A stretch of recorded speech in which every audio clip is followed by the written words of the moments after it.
Hello and welcome to Trinity Talk Live, water cooler conversation from a Christian perspective. I'm Ken Coughlin. I'm Ben Lander. And thank you very much for coming back to us here every other week, every other Tuesday at 12 noon. Hey, real quick before we get started, if you don't know if it's your first time watching Trinity Talk Live, this is a show where every 2 weeks Ben and I get together and we talk about stuff. But we talk about stuff from a Christian perspective. It can be whatever people are talking about around the water cooler. Make sure you come back and join us. We do want the show to be interactive, so while the show is called Trinity Talk Live, we are very much aware that we're not actually live streaming this yet. It is a goal. We are still working on it. But in the meantime, we still want it to be interactive, so do me a favor. Comment below, comment on our Facebook post if there's something you agree with us about, disagree with us about, if there's some topic that you want us to talk about in the next episode, put it in the comment section, put it on Facebook where we post the link to this episode, wherever you want to post it, we'll see it, and we'll bring it up on the next show. So, that being said, I have something direly important to address with you today. All right. Okay, so, last night, I definitively proved, I know you don't know this because you have a Facebook profile, but you're never on Facebook.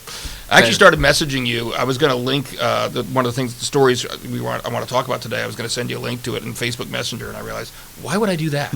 I still get them. Pastor Jay sends me stuff on Facebook Messenger. Do you actually read it? Yeah. Oh, it's just my stuff you don't read. I read. I try to, and people send me stuff. Anyway, but I sent you an email later. Okay. I know you get that at least once a week. Last night I proved that definitively that I am the best dad ever. Now, I know you're a dad too, but I'm sorry you can't compete. But I took my children to see Sonic the Hedgehog. What'd you think? There was a blue hedgehog, and he ran around really fast, and Jim Carrey chased him. That's my review. Fair enough. Now, my kids, you want to know what they thought? They thought it was fantastic. Cool. I mean, they're both big Sonic fans, and I guess the best dad moment for me was at the end of the movie. I'm not going to spoil it. There is like a mid-credit scene, and my kids totally geeked out over the mid-credit scene, and they start going back and forth talking about this character and that character, and what are we going to do? And, of course, they want a sequel, and blah, blah, blah, blah, blah. I have no idea what they're talking about. But the smile on their face was absolutely fantastic. So that's my dad story.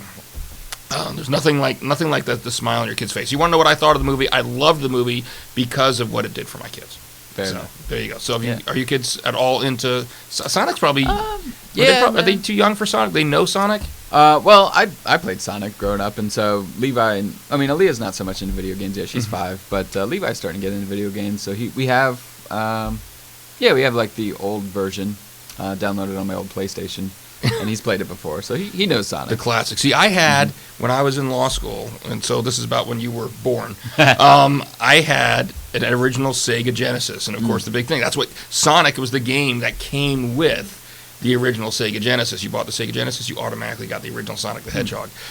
So I played Sonic the Hedgehog a lot, but I was telling my kids, but I have no idea. I never went beyond the original.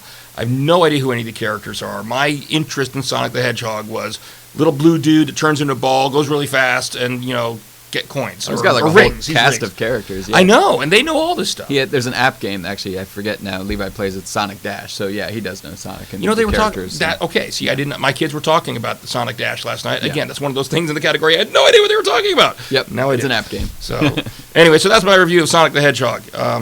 If you got kids, they like Sonic, and you're a parent, you love your kids, you're going to love it. Not because you're going to love the movie, but you're going to love your kids. So there you go.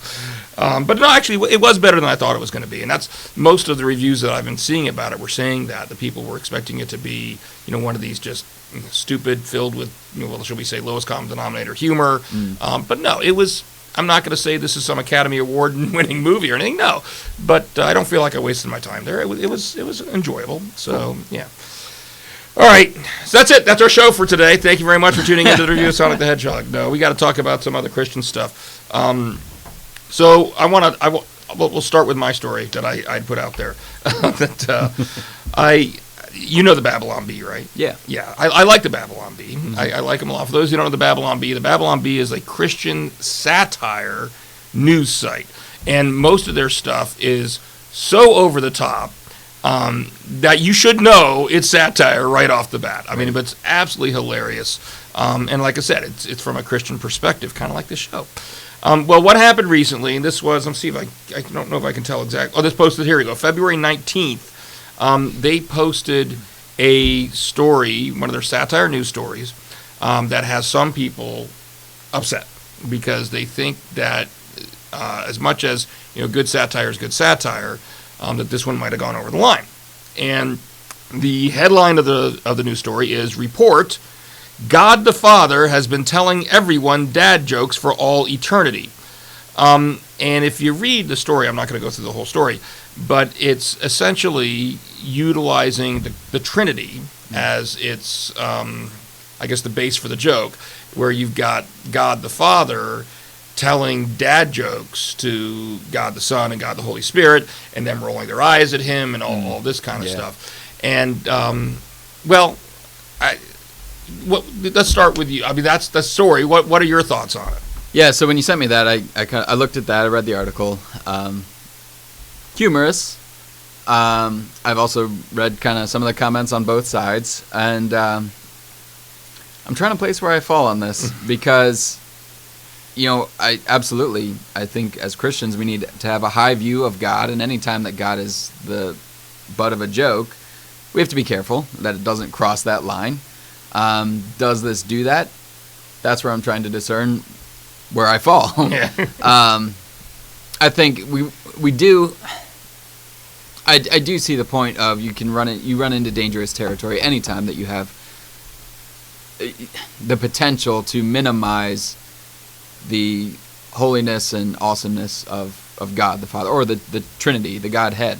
One of the things I think actually Todd Friel had said about this was, when you have Jesus rolling his eyes at the Father, it demonstrates that there's possible acrimony between the Godhead, which there is not. Fair point. That's true. And so we do have to be careful with that. Do I think that was their intention? No. Not at all. And I love a good dad joke. I love telling good dad jokes. Ask my wife. Is there such thing as a good dad joke? I think that's kind of defeats the point, doesn't it? They're supposed to be bad. Yeah, I guess. I guess I tell them ironically because I know they're not supposed to be funny, but that's what makes them funny. And so, for example, did you know there was a Honda in the Bible? The disciples were all in one accord. Oh, gosh. So, I don't know, maybe I just crossed the line. No. We immediately jumped to the sad face markers. My wife just put up it's already been 45 minutes. End the show now. But, you know who the shortest person in the Bible was? Who? Nehemiah. Anywho, so I think when this article, what it's trying to do is to have a little bit of fun. And I do think God has a sense of humor. I think, and he's created us. Just look at the duck-billed platypus. Exactly, exactly. No, I absolutely think God has a sense of humor, and so we are allowed as Christians a certain humor. Now, do we have to be mindful of course, not to let any unwholesome talk come out of our mouths or things like the type of humor that we appreciate certainly needs to be regulated and discerned. I don't know. I'm having trouble discerning where I fall on this. It's tough. Look, my view is, look, we got two competing interests or thoughts here. Obviously, on the one hand, we did, back when we were doing the old format Trinity Talk Live, this is probably almost 2 years ago now, we did a show about can Christians have fun? And that was what we were trying to address there, was the mentality that all you Christians just suck the fun out of everything in life. And that's not true. Mm-hmm. We can have fun. We do go to see Sonic the Hedgehog. So I think sometimes we as Christians maybe do step over the bounds as far as going too far and sucking the fun out of things. And so we need to have a sense of humor. We need to be able to laugh at things. But at the same time, we need to be discerning about what it is we're laughing at. And I did like, people are going to start to think we're like the Todd Friel advertising agency here, but I did like his video he did on this. One point he made was that it's okay, and we should have a sense of humor. We can laugh, we can make dad jokes about the Bible, things like that. But where he was drawing the line was where God himself is the butt of the joke, so to speak. Right. That's why this unsettled him, is because at this point we're not making fun of Christians, we're not making little plays on words, where God himself is the punchline. Yeah, you're laughing at the expense of God's character because it's portraying him as a caricature of himself. Right. And so is that, so I think that's where people are thinking that, we should have a sense of humor. Everything else that Babylon Bee has done that I'm aware of, that I've read, has been fine. It's been great. It's been funny. I do tend to agree with Todd Friedel on this one. If you were asking me, do I think this one crossed the line? Yeah, I kind of do. Now, I also agree with him on this. So what should our response be? Mm-hmm. If we think this was over the line, what should our response be? You know what? We say, hey, Babylon Bee, we think this went over the line, and then we move on. Right. Because it's the type of things like, there before the grace of God go out. You're going to tell me you've never said something you shouldn't have? Right. If we didn't, if people hadn't used the Lord's name in vain, there wouldn't have needed to be a commandment about it. So we've all sinned, we've all messed up. Their track record has been fine. Right. There's not a pattern right. that we're seeing. As long as we continue to not see a pattern, then you're right. And I do agree there. And also I do think, especially the point about, Jesus and God and there being acrimony and the whole point, painting a caricature of God. I agree. That's probably not, that was in poor taste. And borderline blasphemy. Would I categorize it as blasphemy? Maybe. I don't know. Maybe. I mean, it's close enough that you probably shouldn't have done it. Right, exactly. Yeah, and that's the other point was, we should know where that line is and not even get close to that line. So I think in that regard, then yes, they went too far. Right. But I just think we also need, just like we need to be careful to make sure we have a sense of humor, we also need to be careful that we don't go overboard sometimes in our condemnations. And this, you can get into the online community, of course, people that hide behind the anonymity of the keyboard will say things they would never say in person. And I think that almost fosters, when you have an online website like Babylon Bee and people are commenting, whether it be on Facebook or wherever, it almost is like a rock rolling down the hill building up steam, where before we know it, maybe our reaction to it is more than's really warranted. Right. Yeah, we can say and we can tell Babylon Bee like we have here, look, I think this crossed the line. I don't think this should have been done. Please don't do this again. Don't make God the punchline himself. But the track record's been fine. Now, I don't know if we want to go here, but interestingly enough... Well, we're going to go here, apparently. Curveball, surprise. Well, no, interestingly enough, now this is the first time something like this that I'm aware of has happened in the Christian community, where the Christian response to Babylon Bee has been negative. But it's not the first time that the response in general has been negative. They've gone on CNN. Snopes has gone after them for things that they've done. And that's more so because they don't like the targets that they're pointing out in some of their other. And one of the webmasters, I forget his actual title, with Babylon Bee, has been on Fox News, and he said, look, we're not off limit ourselves. Like, they poke fun at, from a Christian perspective, but they poke fun at everything. It's kind of tongue in cheek, the right, the left, both sides. Well, you go on today. I'm not going to go into what it is, but there's a satirical article about President Trump on Babylon Bee as we speak. Right now.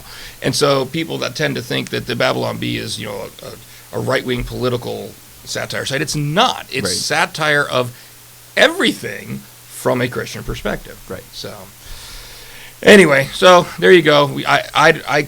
I don't think they should have written this article or than the satire. I think it crossed the line. But you know what? Don't do it again. We're good. I'm good with you, Babylon Bee. Keep pumping out the funny. All right. You want to talk about what our next story is going to be? Yeah. So I guess that would kind of, in a way, sort of segue. If we're talking about having a high view of God, and that's really what it boils down to with the whole Babylon Bee article, is it kind of cheapens the character of God. And so recently Barna has released a new study that a new poll that they've done, and they categorized different concerns in the church nationally for the U.S. So they have pastors' current concerns for the Christian church in the U.S., and this was published on February the 9th, I believe? 3rd I had. Oh, 3rd, okay. Yeah. My apologies. Well, the article may have been the 9th, but the study, I think, was about the 3rd, right? The study was on the 3rd. And so it's a fairly recent article. But the number one thing that is a major concern in 72% of pastors is a, quote, watered-down gospel. And I think that kind of plays into, the major concern for the church, because we do see, and we're not exempt from this, I think churches all across America are seeing decline in attendance, decline in even just activity with service and, interaction between members. Even frequency of attendance has gone down from even biweekly down to monthly, is still considered like active membership. And so we're seeing this downward trend, and it's concerning for a lot of pastors and church leadership So they've kind of put together this list of different concerns for the church of things that may be contributing factors, but the number one thing in 72% of pastors was a watered-down gospel. So the article didn't really go into too much detail of what that meant. That's what I was wondering. What do you mean by watered-down Yeah, gospel? so exactly. So, because I noticed that, for example, the prosperity gospel specifically was listed as a separate line item. I caught that too. Yeah, and that's still got 56% of pastors said that's the prominence of prosperity gospel teaching is a problem as well. But if prosperity gospel, I don't know if this was like a multiple choice thing, and I was reading down those, I wonder it's like, was watered down gospel include prosperity gospel, or are those trying to refer to two separate things? Right. If I were doing it, I would kind of include prosperity gospel as a subheading of watered down gospel, because it's a misrepresentation of the true gospel. Mm-hmm. And I actually just saw a preview for a documentary that looked really interesting to me. It was called American Gospel, I believe it's called, and it has a ton of different personalities on both sides of like liberal Christianity and conservative Christianity, and talking about the gospel and how it's been watered down and what is the true gospel, preaching Jesus Christ and Him crucified. So it looks really interesting. It's not necessarily a plug for that, but I'll be seeing that once it comes out, just because it's my interest. So not necessarily a plug, but that sounded a lot like a plug. Sure. And trust me, I'm not being endorsed. It's not an endorsement. No, we're endorsing Todd Friel. Didn't we already establish that? No, we're not. We're not. Yeah, so if I had to hazard a guess as to what they mean by a watered-down gospel, it would certainly include, like we said, the prosperity gospel, which is the name it and claim it kind of gospel teaching, more of a but also I would include under that, which is not necessarily prosperity, but it's the New Apostolic Reformation, kind of all of that falls under there, and then there's the really ties back into that Babylon Bee article of having a low view of God when our worldview is not necessarily Christocentric, or if it is, then we're focused primarily on the Jesus is my best friend kind of approach to your Christocentrism, which is, there's nothing theologically wrong with that. He is closer than any brother, as the Bible does tell us.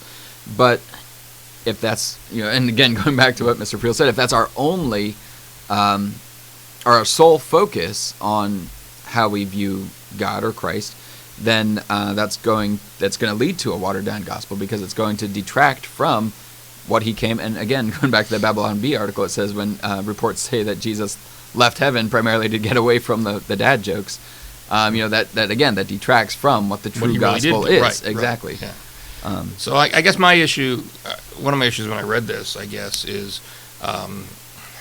the failure, at least in the article, and I don't know how the study did it, to really define what you mean by a watered-down gospel. I wasn't surprised, to be honest with you, that scored so high on concerns. Number one, because obviously I agree with everything you're saying, and it is one of the number one concerns out there in the Christian church today, is the tendency to water down the gospel. That being said, and I'm not going to go into specifics, I'll just say this is purely anecdotal, which if we get to our third story, you'll say, physician, heal thyself, because I'm going to speak out against using anecdotal evidence there. But I will tell you that, at least in my personal experience, I have also seen instances where we have pastors in the church today who have their particular theological viewpoint, and it goes far beyond what I think the mere Christian gospel is. That's why I really like C.S. Lewis, obviously Mere Christianity, big influence on me. Because I think when we say there's a watered down gospel, we need to define, well, what is the gospel? Mm-hmm. Because the gospel is not necessarily one particular denomination's full set of beliefs versus another denomination's full set of beliefs. Sure. And yet I think there are those in church leadership around the country who are taking the attitude of, this is my list of beliefs, and anybody who I'll just tell you, I've seen some instances recently where the pastor coming out and one pastor criticizing another pastor over really secondary issues, and I'm so I guess that's my concern is if all you're saying is, are you concerned about a watered down gospel? If you don't know what that person responding is thinking in their head, what a watered down gospel is, then we don't know if they're really just talking about taking the mere gospel and saying that's being watered down, which I think it is, Sure. or whether their concern is, so many people don't agree with my entire list of beliefs. So Yeah, we have to be careful to define our terms, Yeah. absolutely, of what the gospel is. And for the record, it always helps to point back to Scripture, right? So that's why John 3:16, it's been presented. It's the most well-known Scripture passage for good reason. It's been called the gospel in a nutshell. It's for God so loved the world, he sent his only begotten Son, that whoever believes in him shall not perish but have everlasting life. And so you start from there, and then you've got your, Right. how that plays out doctrinally. But I think we do have to be careful.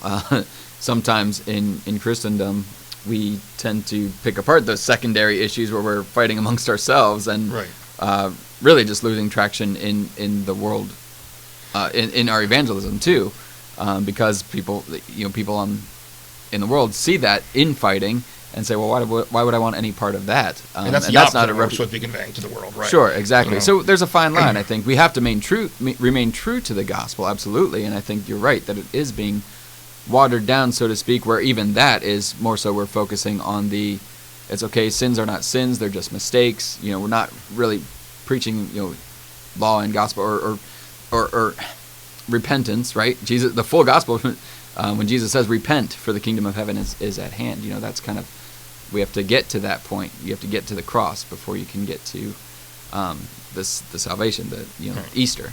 You have to go through the recognizing our sin and repenting And if that's what's confession being of watered sins. down, which in Yes. many instances it is, then yes, that's a major concern. Yes. If it's the other stuff that's being watered down, if you think that's being watered down, well, that's a conversation worth having, but that's not sound the fire alarm to the same degree as it is when John 3:16 is being watered down. Right. You know what I found interesting about the study as well is if you look at the next two things that were down there underneath watered down gospel teachings, the next one was culture's shift to a secular age at 66%.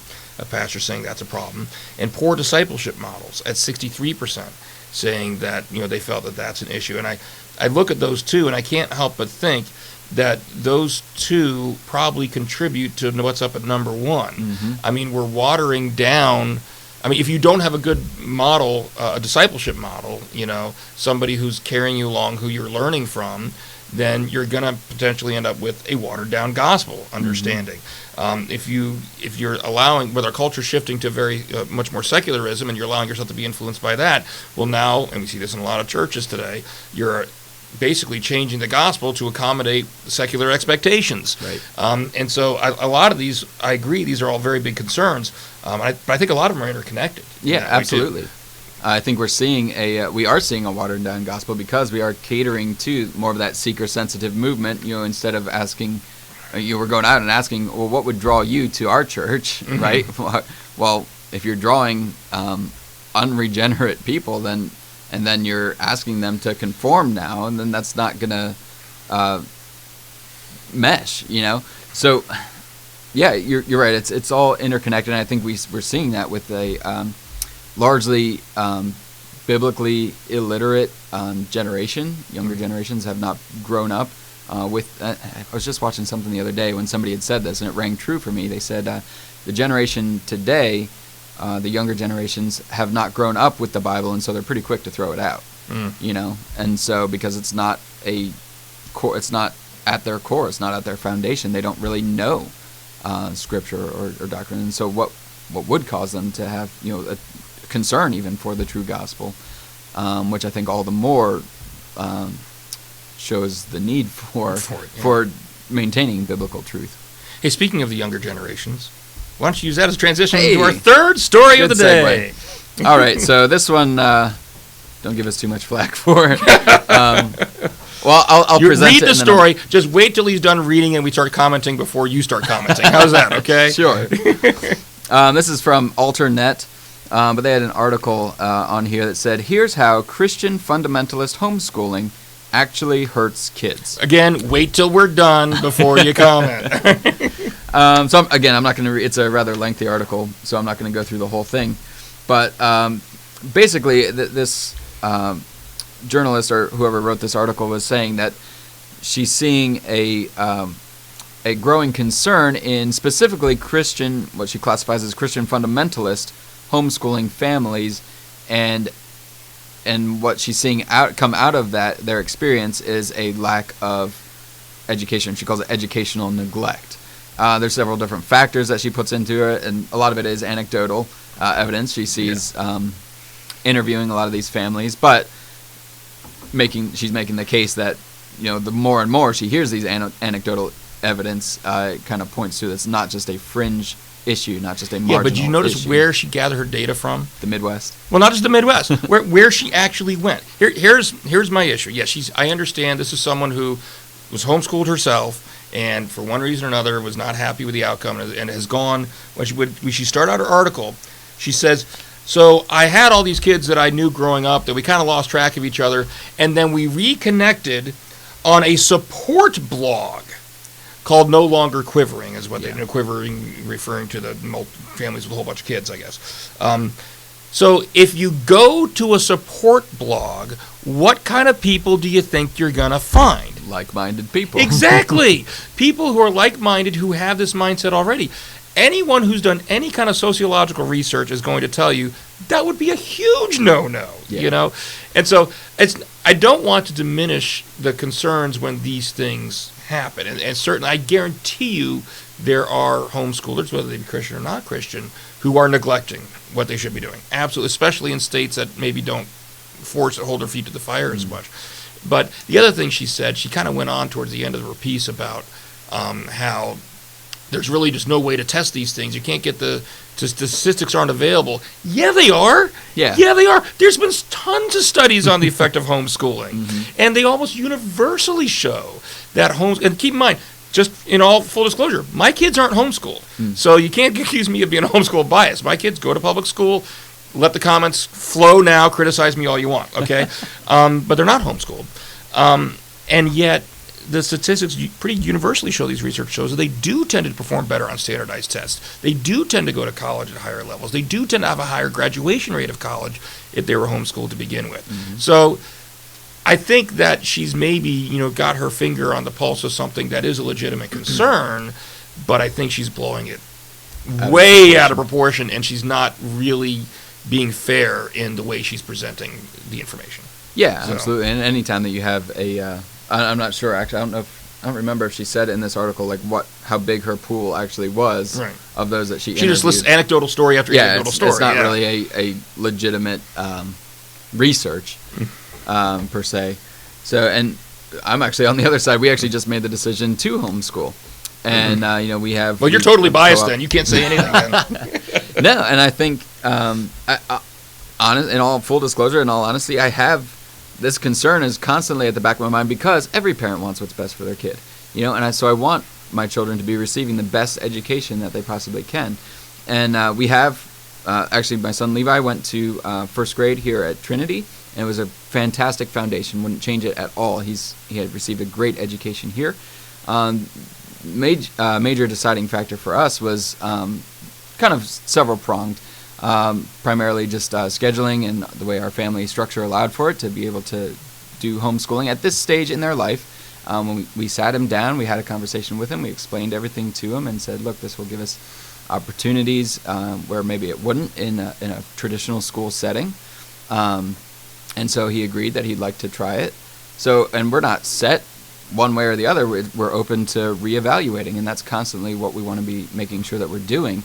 The curriculum's a big thing that we constantly want to reevaluate, make sure he's receiving the best possible curriculum, which actually is a good tie-in. Yeah, because there are certainly concerns that I think homeschool parents have, certain things that maybe aren't as available, and some things are being addressed. I got a good friend of mine who from years ago who homeschooled his kids, and one of the big complaints he had, of course, was the inability to really have more of an organized structural gym program. And there are certain things you could do to get those phys ed credits, sure. But he really wanted his kids to have a more formalized gym education, physical education.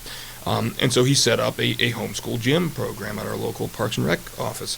It was a really great thing. So there are certainly, programs that are out there that are trying to address some of these issues. There are social programs, because I know homeschoolers, one of the criticisms is they don't necessarily have the socialization because they don't get to see other kids on a regular basis, and there's ways of addressing that. Now, what's really neat, though, and this is a plug. I mean, we're gonna, as long as we're trying to hide away from saying we're not plugging this, totally plugging this. Sure. Something we're starting here at, as you mentioned, Trinity has a school. We have Trinity Lutheran Christian School, and one of the things we're starting this year is a new online education program. And what we're doing with it, I got to tell you, is absolutely amazing and unique. And one of the groups of people that we're thinking will be able to benefit from it will be homeschoolers.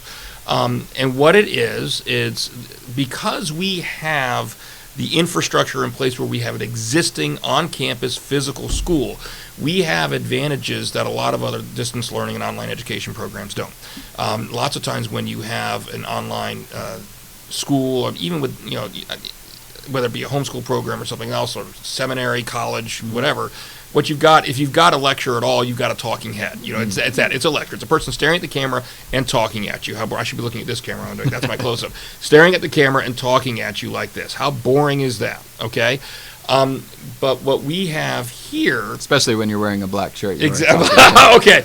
Okay. Pause. I promised my wife I would say this. Every week we come in here, and she's always, making sure we know we're not supposed to wear black because we're on a black background. And usually Ben is the target of her ire because he's always wearing a black sport coat. He has to take his coat off. Yeah, in case you're wondering why he's never wearing his sport coat, he's got a tie but no coat on at these shows, it's because his coat's always black. And my wife always makes him take it off. Well, as you can see, today I am wearing all black. And I had to apologize and make sure everybody knows it's not Madam Producer's fault here. It's completely my fault because I had to do some green screen work earlier today before we shot the show. This is actually the second thing. I had to put up the green screen set, shoot stuff, take that down, put this set up all before noon. It was amazing. But this is what I needed to be wearing for that. So sorry to disappoint you. If you can't see me, if I look like a talking head, I'm a talking head. All right. So now that I've made sure my...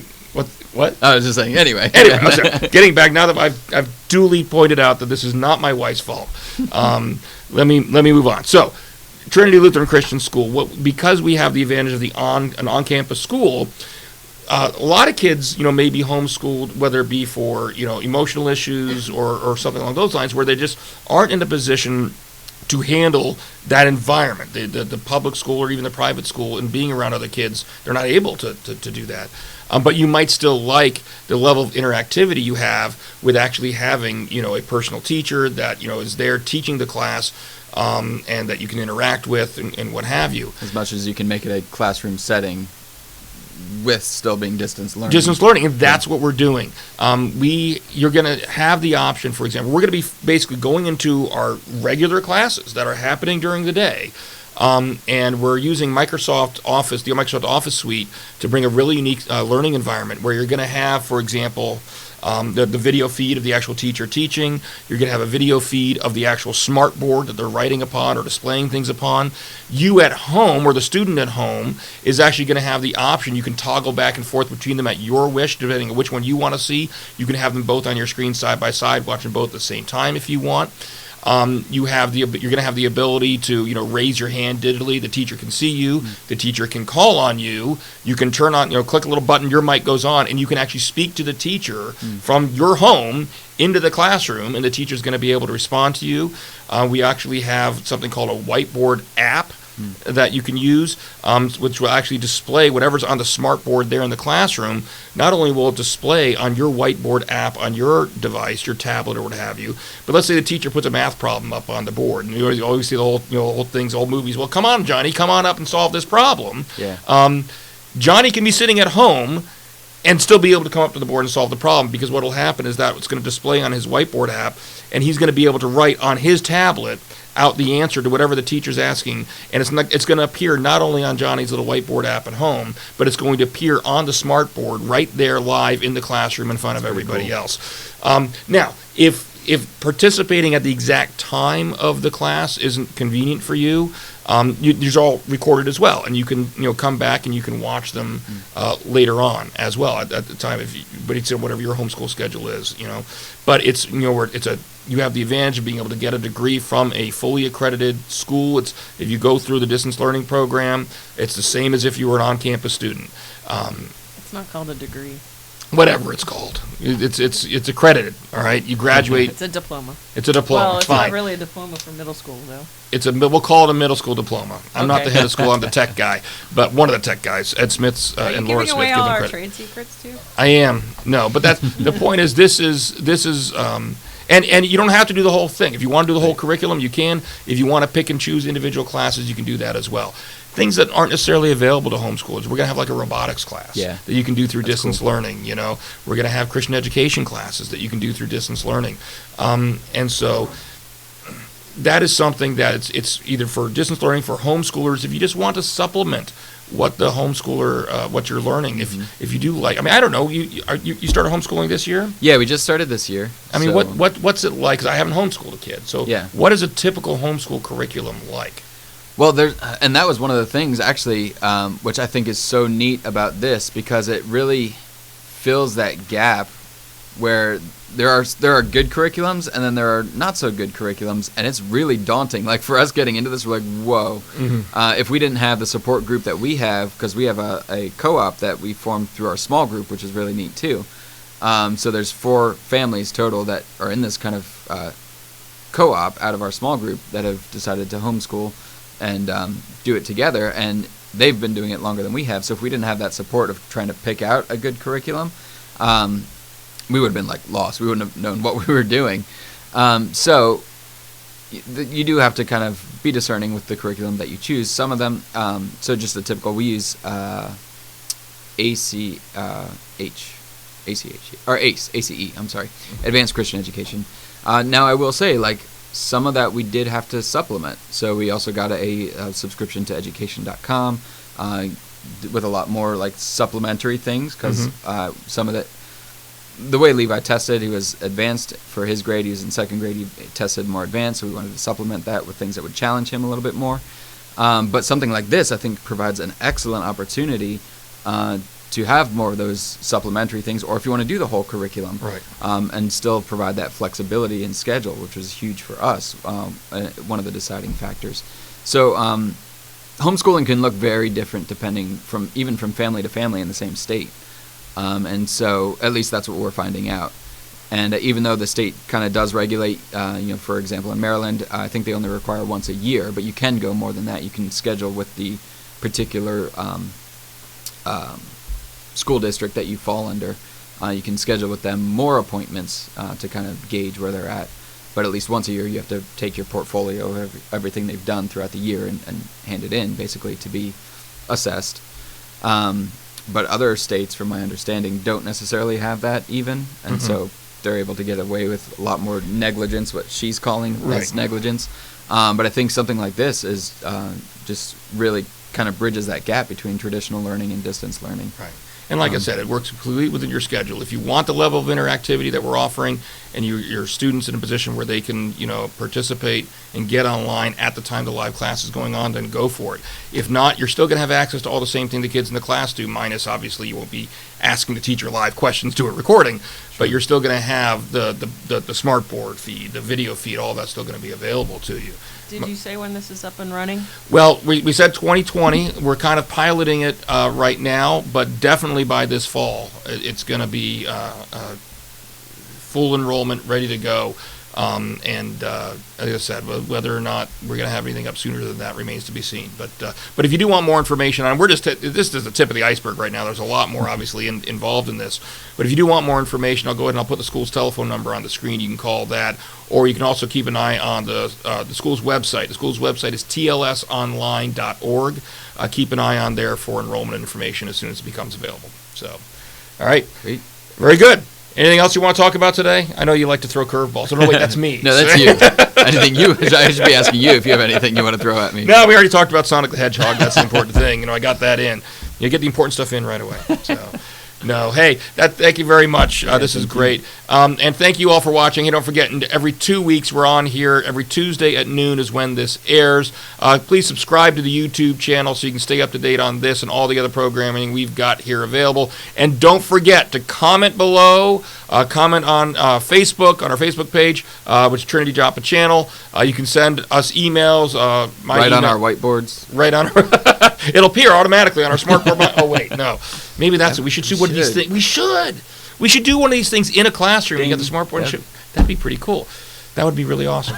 So anyway, maybe we'll do that. Maybe we'll sample the school technology and what we're going to be doing by doing a live episode. Okay, I can tell Live. that neither one of you has been a teacher before because you never know what might show up on that whiteboard behind your head. That is true. So we won't live stream that one. But then they can't. Okay, but we're not live streaming. They can't write on it. That defeats the purpose. Oh my gosh. Yeah. Okay. There are kinks to work out. All right. Well, thank you all very much. Thanks, Ben. Thanks, Thank you, Jim. Mary Kay. And thank you all for watching. God bless.